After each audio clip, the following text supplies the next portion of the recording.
This is the electronic file for Mr. Gloop and contains many underwater movie files together with sound. Click on the bottom of the right-hand corner to turn the pages and the bottom left to go back.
It was a perfect day with an azure blue sky, speckled with flecks of cotton wool cumulus clouds. A warm, soft breeze was blowing from the north. The skipper of an old and partially worm-encrusted wooden deep-sea fishing boat smiled thinly through his stained brown teeth as his deckhands lowered the boat's nets. This craggy old captain had set long lines and nets in the ocean near the Australian coastline. He and his crew of 4 planned to catch the valuable bluefin tuna and perhaps mackerel, which travel along the eastern seaboard during the time of the southerly coral sea drift, the prevailing summer current. It was just a few kilometres offshore from Byron Bay in northern New South Wales, and it was here he had chosen to fish. A good catch of tuna would bring money at his home port. He knew what he was doing was illegal, but he had to feed his family and pay wages to his crew. It was a risk to be taken. In a short while, the water boiled where he had placed the nets, and the huge fish struggled to escape their prison. It was a big catch for sure. Using the old rusting winches, he slowly raised the first net. It was bustling with fish, thrashing and flailing in the throes of desperate agitation. Vast numbers of fish and other sea creatures were trapped in an unyielding grip.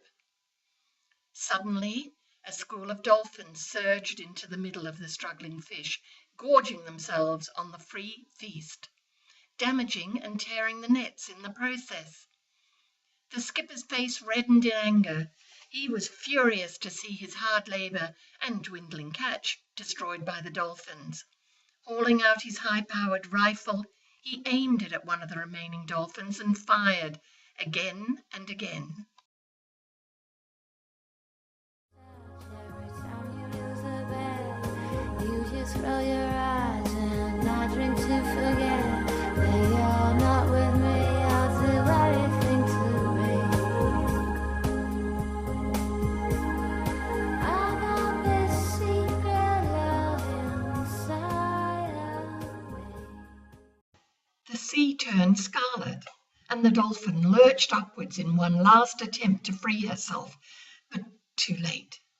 Mortally wounded, the creature arched and stiffened as though life's blood ebbed away. Then stillness. As she left her physical body, magic happened. Shimmering, glistening and sparkling, blinding golden beams streamed from above and covered her with fingers of gold. Spinning slowly and rising higher and higher, she journeyed to the kingdom of Aqua. In McGilligan's Lane, Byron Bay, lived 4 young children, Travis, Natalie, Bronwyn and Julian. Their mother has completed her work for the day, and Dad is cleaning the children's teeth before they go to their bedrooms to sleep. It is a perfect summer evening, and as the night darkens, the stars twinkle in the sky with their brilliant light. Venus glows brightly, and the planet Mars is in closer orbit to Earth. A large full moon glows bright yellow, casting its light on the trees and shrubs of the garden, which in turn make delicate patterns on the ground. The curtains are not drawn tonight, and the open windows are protected by fly screens.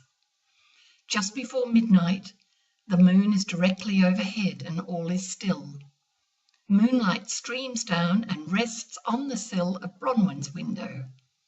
Suddenly, a pinpoint of shimmering gold travels down the moonbeam. Nearer and nearer it comes, until the shape of a dolphin appears bathed in the golden glow. A golden dolphin. On each side of the sleek creature's wings are whirring softly as this lovely creature sidles up to the window.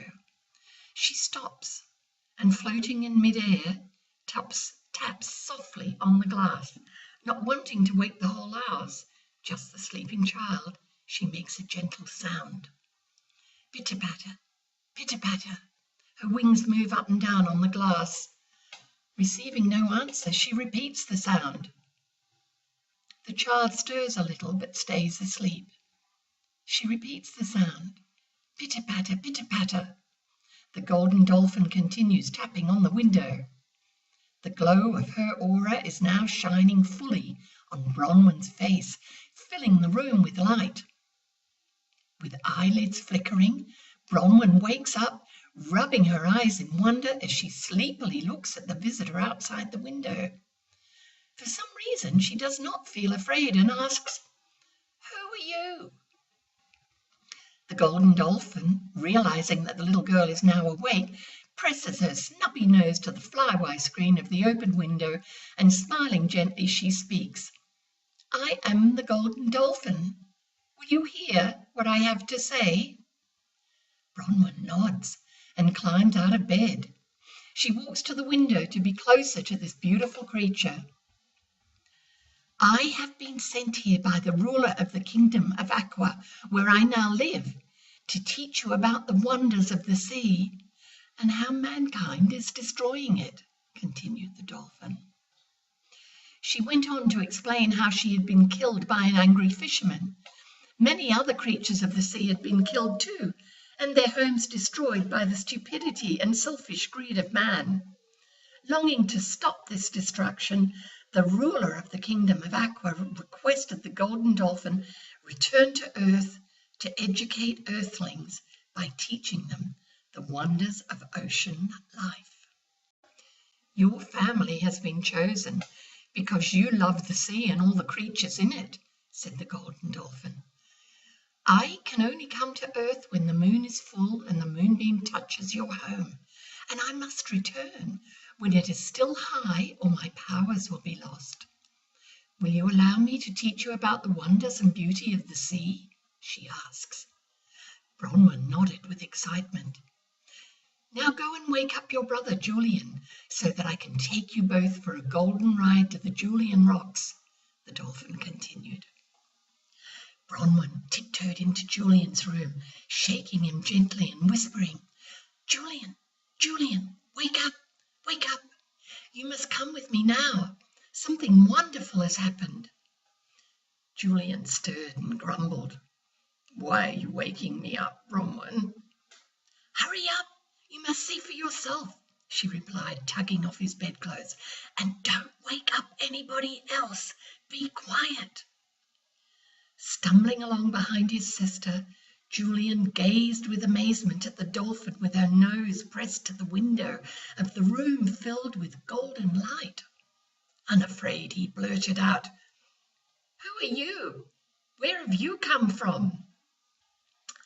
"The ruler of the kingdom of Aqua has asked me to come back to Earth to teach you the wonders of the underwater world at the Julian Rocks. Quickly, put on warm jackets. I'll take you with me now. There is not much time," she said.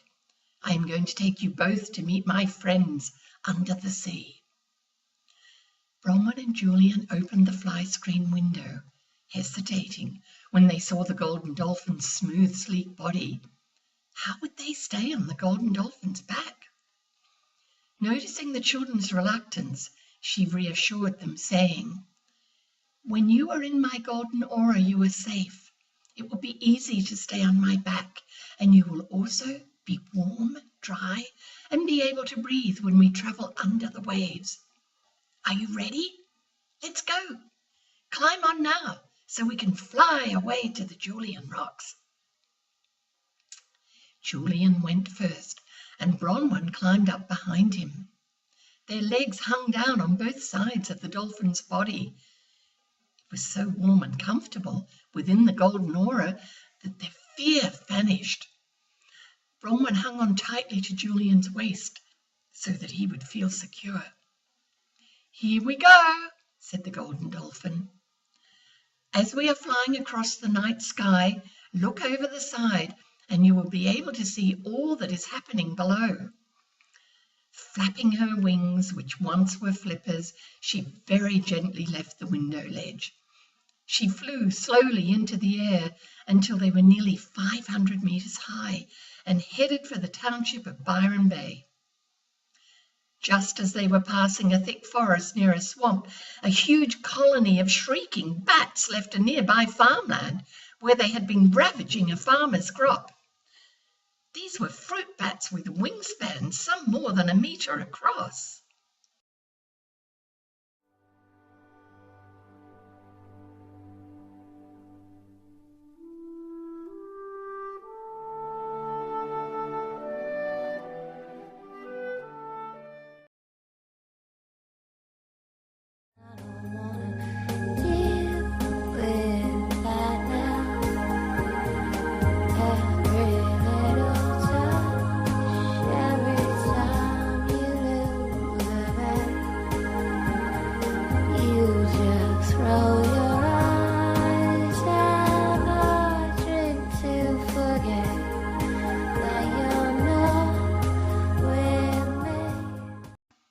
There were so many of them that the night sky darkened as they cast dark shadows across the moon.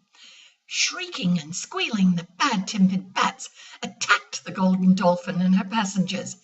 Their pointed rat-like faces, complete with grinning razor-sharp teeth and pointed black wings, ducked and weaved around the dolphin, trying to harm the two children. The noise of the bats grew closer and louder, and the flapping wings became a thunderous roar. The children hung on, terrified, their bodies shaking with fear. They knew that fruit bats carry disease, and they could become fatally ill should the bats break through the golden aura and bite or scratch them. The golden dolphin swerved, dived, and turned as the children clung to her neck. The bats were persistent and kept up their kamikaze attack. It was time for some golden dolphin magic. She didn't want to destroy the bats, just send them away, and she knew just what to do. Her wings began to glow red, and beams of super white light from her wings tips struck out at the swirling number of bats. The light was so bright, the bats cried out in pain, anger, and frustration as the beam burned into their sensitive eyes. Suddenly, the bat leader turned, and screeching to his army, he called off the attack. The following bats pulled to a stop, squealed a few times in pain, and flew away into the night sky with the leader screeching, "Never again will we try to attack the golden dolphin and her passengers. Too many headaches. Let's go back and eat fruit." Shaken, but still safely sitting on the dolphin's back, the children looked down as she flew over the Byron Bay township. Apart from the odd stray cat, all was still. Turning down Johnson Street, which leads directly to the sea, the golden dolphin was unobserved. If somebody had been walking the streets at that late hour, all they would have seen was a golden glow, like the light from a passing satellite on its regular journey around the Earth. The dolphin flew over Main Beach, where the children often played cricket and picked up shells. The children could now see the thin shadow of the wreck of the Tassie 2. It was a small converted ammunition ship which sank beside the old Byron Bay pier at the end of World War II. To the north, they could see another wreck, with its rusting steel boilers and stem posts still showing above the surface of the water. This ship was the Wallenbar, driven ashore in a storm in 1921. They could hear the murmur of the sea as it lightly swished against what was left of the old passenger ship. "Perhaps one night I will take you to meet some of the underwater residents of these wrecks," said the Golden Dolphin as she continued out towards a distant dark lump on the horizon. Every so often a flash of light would spin out from the cliff top at Byron Bay and revolve in a circle. The light was coming from the powerful lamps of the elegant old lighthouse, sitting proudly at the highest peak of the cape. The high-powered lamps are switched on each evening at dusk, warning ships to keep away from the coast and the Julian rocks. The ocean below looked as smooth as marshmallow. The wind was still and the night warm. On and on flew the Golden Dolphin with her precious cargo. Close to the Julian rocks now, sleeping crested terns stirred uneasily. The wings on snoozing seagulls flickered and puffed up. Black cormorants, snoring in their grassy ledges, suddenly lifted their black skinny necks and muttered in bird talk. "What is this coming towards us?" A strange flapping sound reached their ears, and they murmured and chirped as the golden glow came closer and closer. The Julian rocks was now lit by the light of the moon, and the Golden Dolphin knew exactly where to go. Its bright beam headed directly towards the southeast corner of the rocks and disappeared into the ocean. Despite being told that they would be warm, dry, and able to breathe within the golden aura, the children's hearts pounded as they headed down to the sea's surface. The Golden Dolphin was following the path of the moonbeam. Bronwyn cried out anxiously, "What are you going to do, Golden Dolphin? You look as though you were going to go into the sea. I'm scared." Julian just hung on tightly to the neck of the dolphin. He was too frightened to say anything. Without giving the children an answer, the dolphin pointed her nose, and down into the moonbeam she flew. Splash!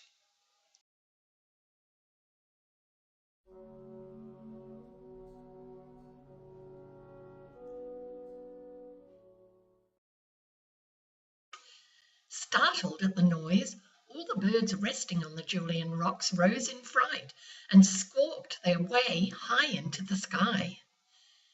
Down, down swam the dolphin, her wings transforming into fins once they hit the water. The children were amazed. They could still breathe, and it was not even cold or wet within the golden glow. They soon forgot their fears at the wondrous sight that greeted them.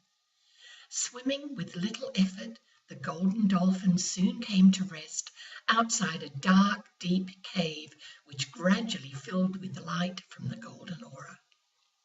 Small lights dotted here and there were the eyes of many sea creatures that lived both inside and outside the big cave.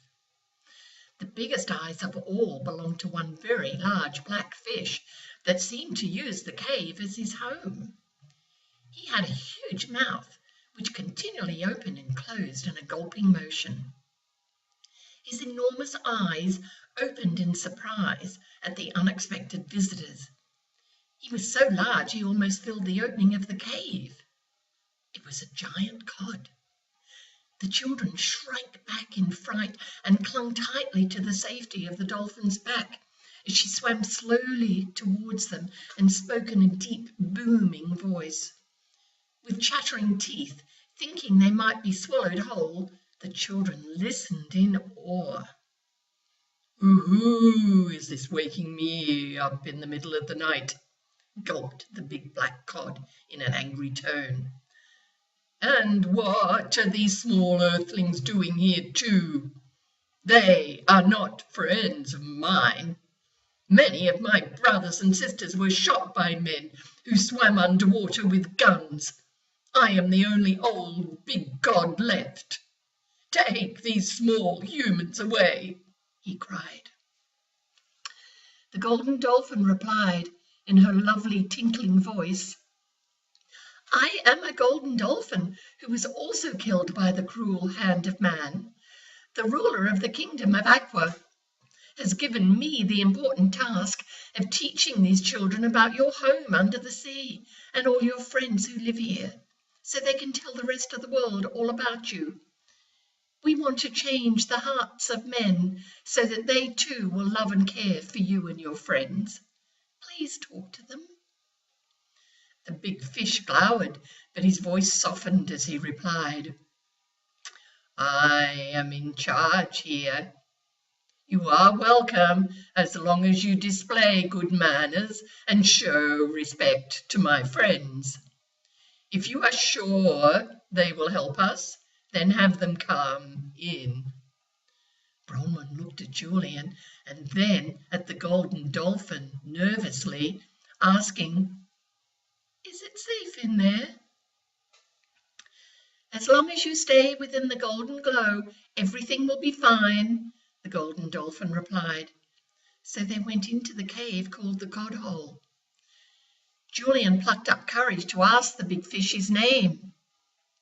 My name is Mr. Gloop, replied the big cod. Would you like a cup of nice seaweed tea? Seaweed tea, exclaimed Bronwyn. Is it nice? And then remembering her manners, she said, Thank you, Mr. Gloop. The way Millie Morwong makes it, it's good, said Mr. Gloop. Millie, are you hiding in that back corner again?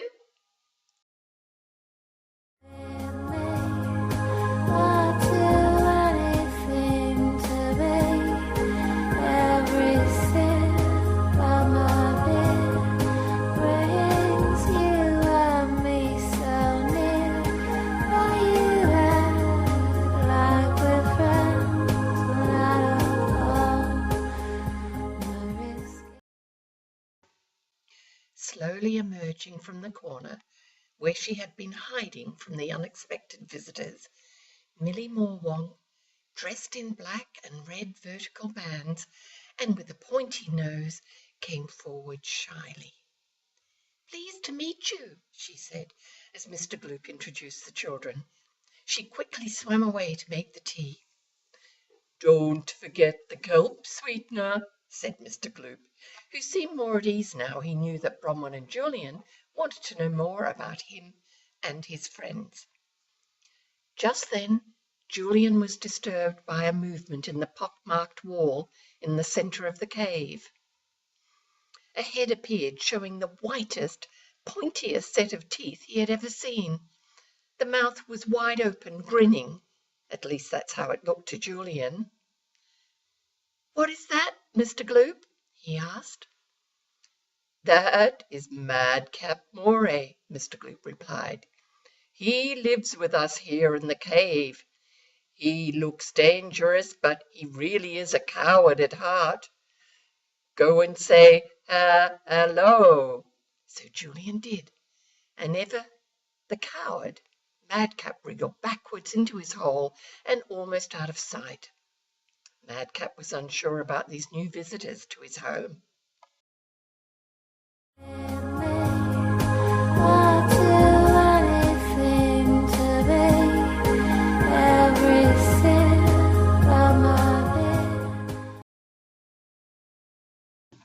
Continue these exciting adventures and this unique experience, reading, listening, and watching the amazing underwater movies of Mr. Gloop and the Adventures of the Golden Dolphin. You can buy the book and an MP4 of the complete electronic version compatible for iPads, tablets, Kindle, and PCs. Go to www.mrgloop.com.